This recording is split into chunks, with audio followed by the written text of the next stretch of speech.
A gente chegou até a aplicação prática para a gente entender como é que essa dinâmica da regulação das vias metabólicas se comportam.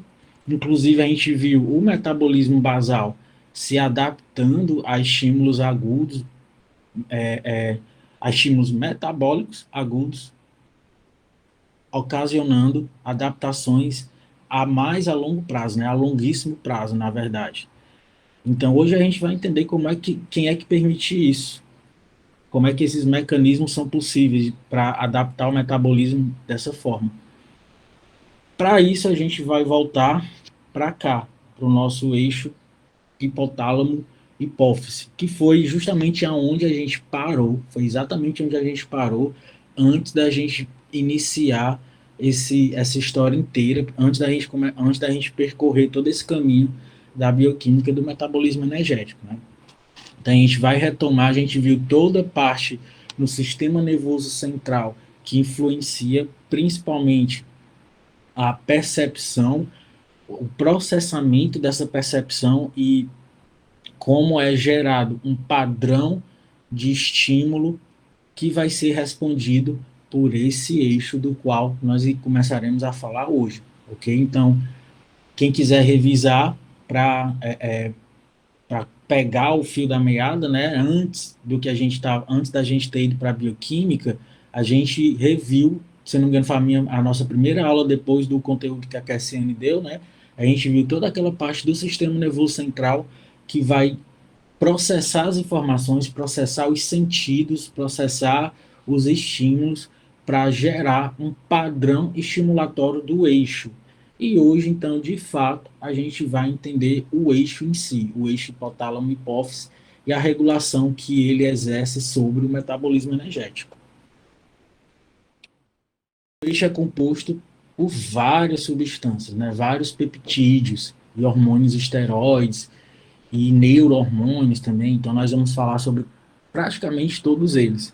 Partindo, quem tem a memória boa, né? Vamos retomar hormônios, que na verdade são neurohormônios hipotalâmicos, ou seja, eles são substâncias, são peptídeos do sistema nervoso central, né? São secretados por neurônios hipotalâmicos. Eles regulam quem?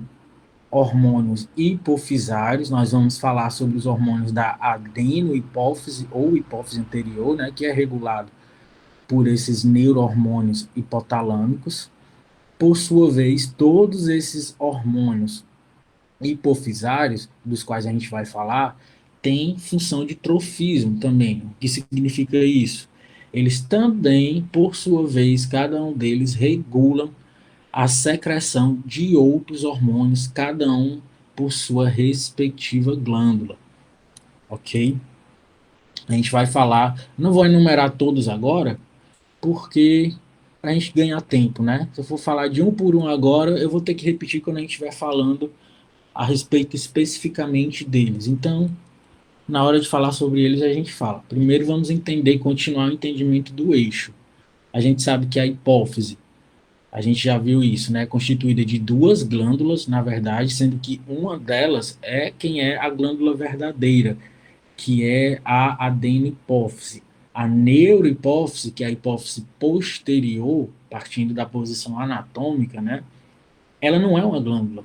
Ela é como se fosse uma projeção de tecido nervoso modificado nessa região aqui. Esse desenho ilustra bem isso. A gente vê que aqui a gente realmente tem uma glândula, que é a adenopófise, e a gente tem outra parte da hipófise. A hipófise é uma só, mas ela é feita de dois pedaços separados, né? Um deles tem uma origem embrionária diferente do outro.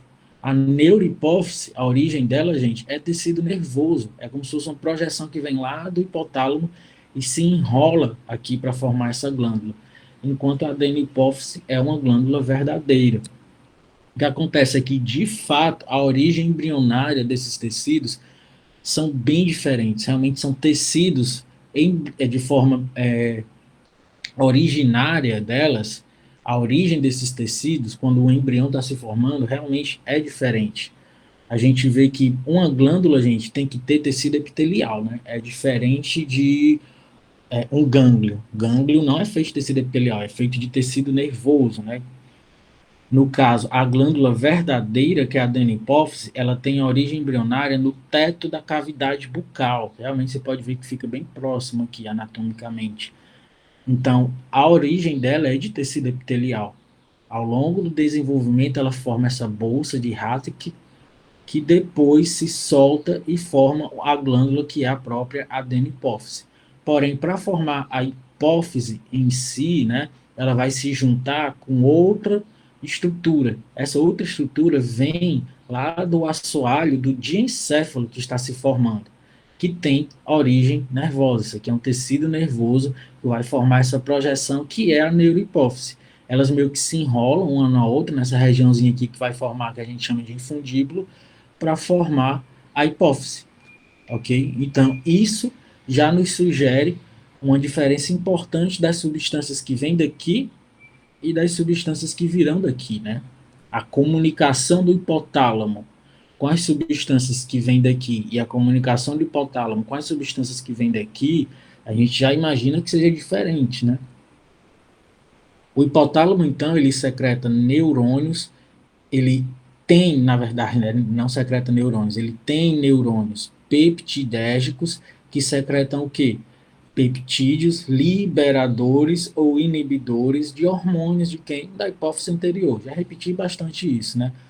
E também ele tem neurônios que secretam os peptídeos da neurohipófise. Como é que essa dinâmica se organiza?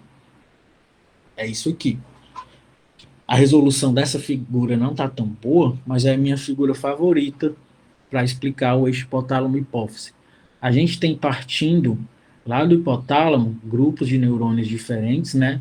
Já explicando a parte da neurohipófise, que é o que a gente não vai dar tanta ênfase no nosso curso, partindo lá do núcleo supraóptico, a gente tem neurônios que vêm desde lá do hipotálamo, né, do núcleo supraóptico e do paraventricular também, são neurônios magnocelulares. Esses neurônios, gente, ele tem corpos celulares que de fato se alongam e se projetam até essa região aqui que é chamada de pares nervosa, que é quem forma a neurohipófise. Então, as células secretoras da neurohipófise, quem são as células secretoras da neurohipófise? São neurônios.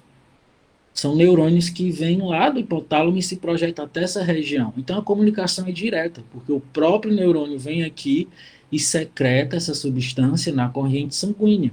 Então, essa substância é um neurohormônio secretado diretamente na corrente sanguínea, o quê? Sistêmica, porque cai na veia sistêmica. É bem diferente da adenopófise. O que acontece com a adenopófise? É um outro grupo, isso aqui é bem separado. Apesar disso, você abrir essa região, você vai ver só um emaranhado de neurônio, né? Mas eles não se ligam. Eles estão misturados ali naquele emaranhado, parece um nó, né? Mas cada um tem uma origem bem distinta no sistema nervoso central, no hipotálamo, no caso. Neurônios dos núcleos arqueado, dorso mediano, dorso ventral e do infundibular, fica mais abaixo, que são os neurônios que a gente chama de parvicelulares. Eles se projetam também, claro, eles vêm lá do hipotálamo, porém eles não vão até a glândula. Olha o que é que acontece, eles secretam os seus neurohormônios onde? Numa circulação local, uma circulação que está aqui nessa região infundimbular, abaixo dessa estrutura que a gente chama de pendículo. Bem aqui se forma uma microcirculação separada da circulação sistêmica, e é aqui que são secretados esses neurohormônios. Ou seja, eles não são secretados diretamente na circulação sistêmica, diferentemente de como acontece na neurohipófise, não. Eles são secretados aqui. E o que é que tem tão de especial nessa circulação aqui local? Essa circulação aqui, gente, é um sistema porta. É feito de veias portas, de artérias hipofisárias, adeno-hipofisárias, que tem uma espécie de desvio que não permitem com que esses neurohormônios que são secretados aqui vão diretamente para a corrente sistêmica. Por quê? Porque esses neurônios, esses neurohormônios, gente, eles têm como alvo células que não estão muito longe. Essas células estão bem aqui. Estão onde? Suas células alvo estão onde? estão na adenohipófise. Então, lembra que uma das características dos hormônios e de neurohormônios, vocês verem como tudo aquilo faz sentido. Uma das características principais é o fato de seus efeitos não dependerem de concentrações muito altas, eles garantem efeitos em concentrações baixas. Isso depende do quê? Se esse neurônio secretasse neurohormônio na corrente sanguínea sistêmica para poder a mesma corrente sanguínea sistêmica que irriga essas célulazinhas aqui da adenopófise, para poder chegar aqui, teria que ser em concentrações muito altas essa secreção. Porque, gente, vai se espalhar pela corrente sistêmica inteira, né? Isso não seria muito eficiente até. Seria eficiente se esses neurônios tivessem uma capacidade de sintetizar uma concentração muito alta. E hormônio não pode, isso não pode, ele não pode depender disso. A sua ação não pode depender disso, que prejudica até toda a sua contrarregulação, enfim. Então, eles são secretados nesse sistema porta. Todo sistema porta é uma espécie de desvio que não deixa essa circulação ir para a corrente sistêmica e desvia para quem? Para essa circulação local. Irriga essas células aqui da adenopófise. Essas células da adenopófise que irá receber essa irrigação local são as células-alvo dos neurohormônios que se projetam desses núcleos hipotalâmicos até o sistema porta. E elas têm receptores para esses neurohormônios. E essas células são células endócrinas, são células secretoras. São todas iguais? Não. Cada uma delas, elas são divididas em grupos, estão misturadas, né? Mas elas são divididas em grupos e cada uma delas expressam, secretam peptídeos diferentes uns dos outros. E quem são esses peptídeos? São os hormônios adeno-hipofisários, que são os hormônios tróficos da hipófise que secretam, que regulam a secreção de hormônios de outras glândulas. Então, eles são responsabilidade dessas glândulazinhas aqui. Sendo que elas são reguladas, né? Elas são reguladas por quem? Por esses neurohormônios que vêm do hipotálamo, porém esses neurohormônios não são secretados na adenopófise. O neurônio não vai até a adenopófise, ele só vem até aqui, até um pouco depois do infundíbulo. É via sistema porta que os neurohormônios chegam nas células da adenopófise. Tá claro isso? Para a gente nunca mais confundir. Isso é o que a gente chama de sistema porta hipofisário. Essas células aqui, então, quem são? Quais são esses grupos? Nós temos os lactotrofos, que secretam quem? A prolactina. Aqui já enumerando quais são os peptídeos secretados aqui. A gente tem os somatotrofos, ou mamosomatotrofos, somatotrofos que secretam o hormônio do crescimento, o GH. A gente tem o tireotrofo, que secreta quem? A tireotrofina. A gente tem o gonadotrofo, que secreta o hormônio luteinizante, o hormônio folículo estimulante. E a gente tem o corticotrofo, ou tropo, né? Tanto faz, que secreta a corticotrofina.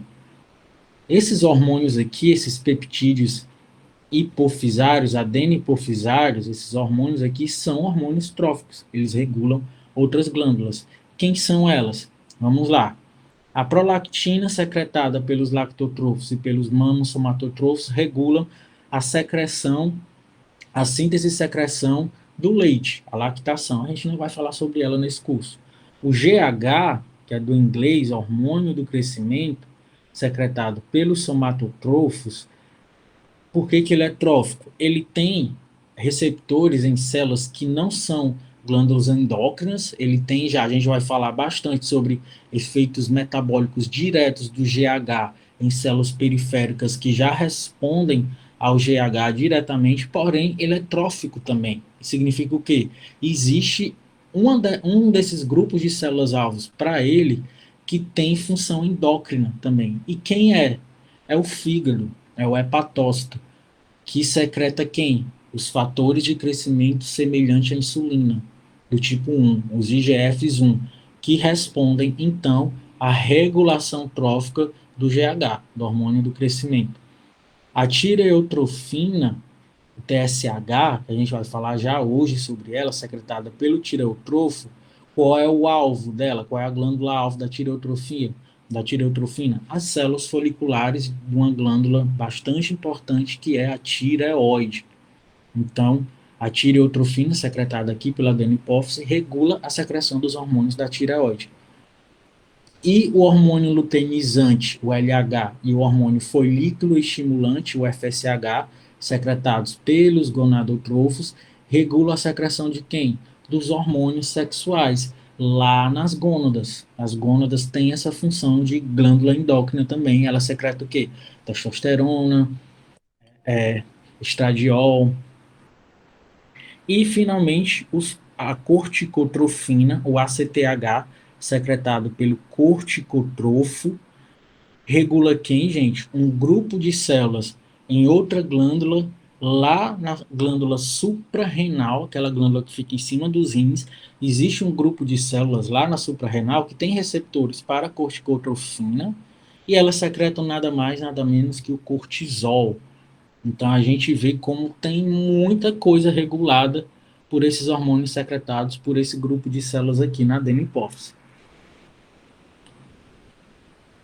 Aqui só para reenfatizar quem são essas glândulas alvos reguladas por essas células aqui. Vocês podem ver esse gráfico que está mais simplificado, né? Já destacando a adenohipófise. Vocês podem ver que esse aqui são os neurônios que secretam os neurohormônios. Nessa região aqui, essa rede de capilares locais que não vão diretamente para irrigação sistêmica, esse aqui é o sistema porta-hipofisário, através dos quais os neurohormônios hipotalâmicos encontram células endócrinas que são alvos para eles, têm receptores para eles. Células endócrinas essas que são separadas em grupos, porque cada uma delas, cada um desses grupos, secreta um peptídeo que é um hormônio trófico regulador de alguma outra glândula. Quem são essas glândulas? A gente já falou a respeito, né? Com a grande diferença do GH, que o GH tanto regula de forma trófica uma outra glândula, que nesse caso seria o fígado, como ele também tem receptores em células-alvo, como principalmente do sistema músculo-esquelético, e cartilagem, esqueleto e músculo também. Fora ele, todos os outros têm como alvo glândulas clássicas, né, como o TSH, que tem como alvo a glândula da tireoide, o ACTH suprarrenal, e o LSH e o FSH, que são as gonadotrofinas, regulando a secreção de hormônios sexuais pelas glândulas, ovários e testículos. Então, a gente vai falar basicamente menos da prolactina, o efeito regulatório do metabolismo que a prolactina pode ter está muito mais envolvido com a criação daquele recém-nascido e a lactação propriamente dita, a gestação de alguma forma também. Então, para regular o metabolismo, a gente vai falar sobre todos esses outros aqui, com grande destaque esses três. Mas também LH e FSH, porque a gente sabe que hormônios sexuais têm uma grande importância na regulação do metabolismo também. Então vamos lá, começando pelo eixo dos hormônios da tireoide. Mas antes da gente ir para lá, eu quero fazer um exercício com vocês. Eu quero que vocês exercitem a capacidade de abstração. Eu estou sempre pedindo isso, né? Já que a gente está sempre tendo conteúdo muito conceitual. Mas eu peço sempre esse exercício de abstrair, de ter a capacidade de pensar a respeito da regulação via retroalimentação negativa. Já que a gente está falando, a gente viu isso aqui na primeira aula, então é importante a gente começar a entender bem esses conceitos de retroalimentação, porque eles estarão presentes agora em cada um dos hormônios que a gente vai falar a respeito. Entender aonde que a retroalimentação negativa está agindo vai ser crucial para entender como o metabolismo pode ser regulado por esses hormônios. Então vamos lá. Aqui, sem explicar um hormônio especificamente, vamos falar de forma hipotética, geral. A gente tem o hormônio ou neurohormônio hipofisário, é o primeiro nível, né? E ele regula quem? O seu hormônio alvo. Desculpa, hormônio hipofisário, que é regulado por neurohormônio hipotalâmico, já que está partindo do segundo nível, na verdade. Então, aqui já está, já a retroalimentação negativa pode ser até mais complexa que isso, mas o primeiro exercício que a gente vai fazer é esse, partindo da hipófise, ok? Da adenopófise, sabendo que ela também é regulada. Mas partindo da adenopófise, ou seja, entendendo os níveis dos hormônios hipofisários em termos gerais, a gente precisa relacionar isso com os níveis do seu hormônio-alvo, o nível dos hormônios secretados pelas suas glândulas-alvo. Então vamos lá. Em um momento em que determinado nível plasmático de um hormônio hipofisário está elevado, o que é que a gente imagina? Se o nível de um hormônio hipofisário está mais alto que o normal, aqui a gente tem a comparação com o normal, né? Normal é a faixa normal, já se ele está acima do normal, ele está mais alto por quê? Ele está mais alto para estimular mais a sua célula-alvo. A sua célula-alvo é uma glândula endócrina que secreta um hormônio que é o que a gente chama de hormônio-alvo, né? Se esse nível do hormônio hipofisário está elevado, está acima do normal, já nos mostra que está havendo uma tentativa de compensar uma falha da sua glândula-alvo. Se a sua glândula-alvo, que secreta o hormônio-alvo, está trabalhando de forma não eficiente, o que a gente imagina é que haja uma insuficiência primária do órgão endócrino-alvo. Ele não está conseguindo secretar o seu hormônio. Quem é que vai tentar conseguir suprir isso, compensar isso? A hipófise vai secretar mais o hormônio que regula essa glândula para tentar estimular mais, ó, trabalha mais aí, porque o hormônio que você secreta, que eu regulo, está baixo. Então, estimula mais. Em alguns momentos, isso vai estabelecer um novo nível, né? Mas isso também pode ser transitório. Existe um nível de compensação. Em alguns momentos, quando baixa esse nível do hormônio-alvo, a elevação do hormônio hipofisário gera um novo equilíbrio, né? Mas vai ser um equilíbrio que às custas de um nível elevado do hormônio hipofisário. Nesse momento aqui, a gente não vai encontrar já depois que o hormônio hipofisário se eleva, respondendo à retroalimentação negativa. É isso que a retroalimentação negativa faz. A partir desse momento que ele já faz essa compensação, é possível, gente, que no plasma, quando eu dose o hormônio-alvo, ele esteja normal. Talvez eu nem identifique, só pela dosagem do hormônio-alvo, que esteja acontecendo uma deficiência dele.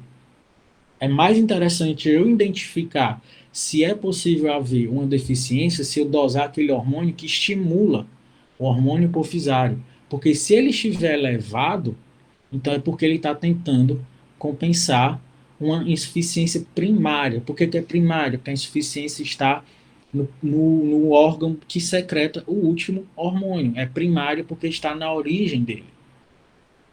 A gente não está falando aqui do hipotálamo, né? O hipotálamo que secreta um neurohormônio que regula o hormônio hipofisário. Ele também poderia entrar nessa história. Ele também recebe feedback, ele também responde à retroalimentação negativa. Então, você pode fazer a mesma especulação. Quando a gente vai falando hormônio para hormônio, isso aqui vai ficar bem mais claro. E se por acaso o nível do hormônio hipofisário estiver elevado, e o nível do hormônio-alvo não estiver respondendo, não estiver sofrendo uma insuficiência primária, a secreção autônoma do hormônio hipofisário vai estar elevada porque pode estar havendo uma resistência à ação dele. Isso aqui, quando acontece, é mais grave. Se o hormônio-alvo, se a glândula-alvo tem uma resistência à ação do próprio hormônio que regula ela, ela nunca vai conseguir ser regulada, correto? Então, retroalimentação negativa não vai conseguir estabelecer esse novo equilíbrio, não vai acontecer compensação, isso aqui só tende a piorar, ok? Casos de hiper e hipotiroidismo pode acontecer tudo isso aqui. Tem uma gama de possibilidades de vários níveis que isso aqui pode dar errado. E o contrário também pode acontecer. Se a gente identificar que o nível do hormônio hipofisário está baixo, o que é que a gente pode imaginar? Ele está baixo porque ele está tentando compensar, está tentando compensar uma secreção que está exagerada, né? Uma secreção do seu órgão-alvo, da sua glândula-alvo, está secretando demais. Se está secretando demais, então é porque está havendo o que, gente?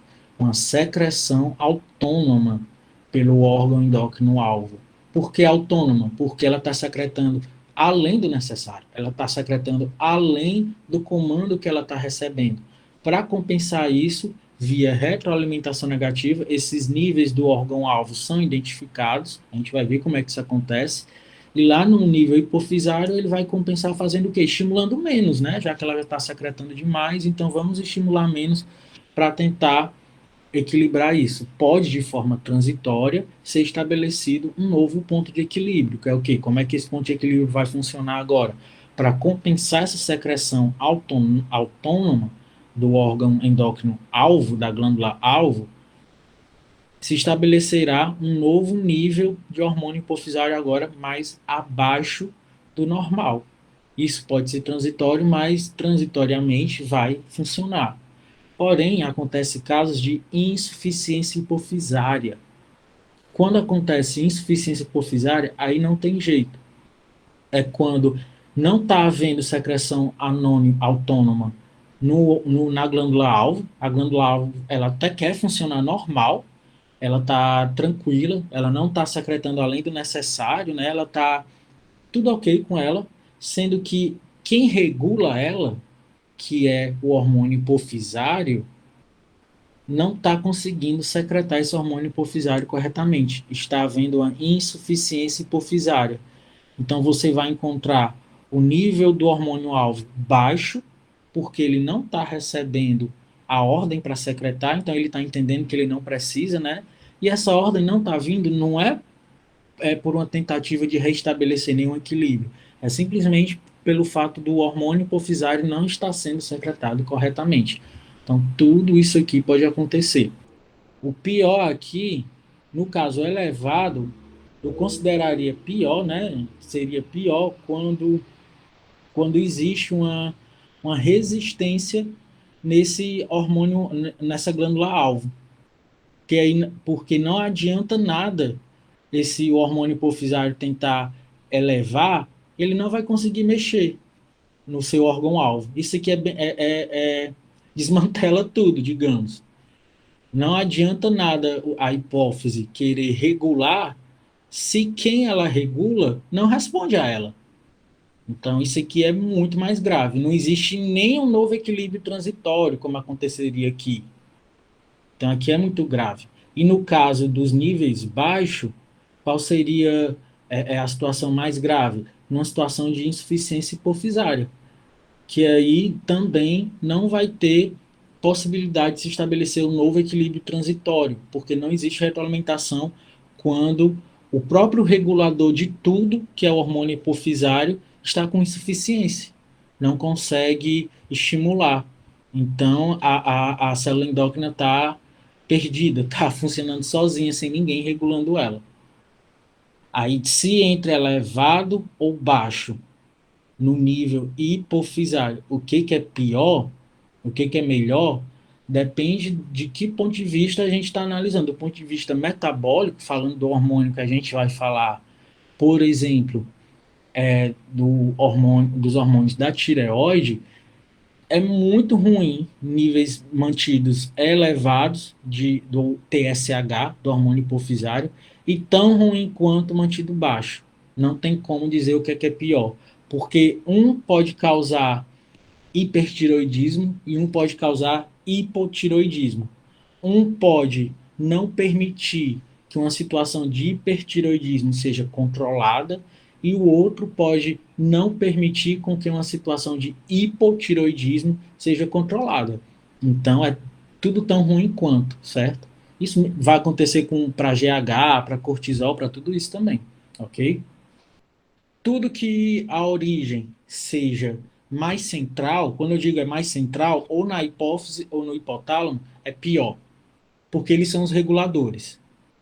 Quando a origem é o que a gente chama de origem Quando a gente chama a origem do problema, ela é primária. O que significa ser primária? Ela está na glândula alvo, né? Ela é primária.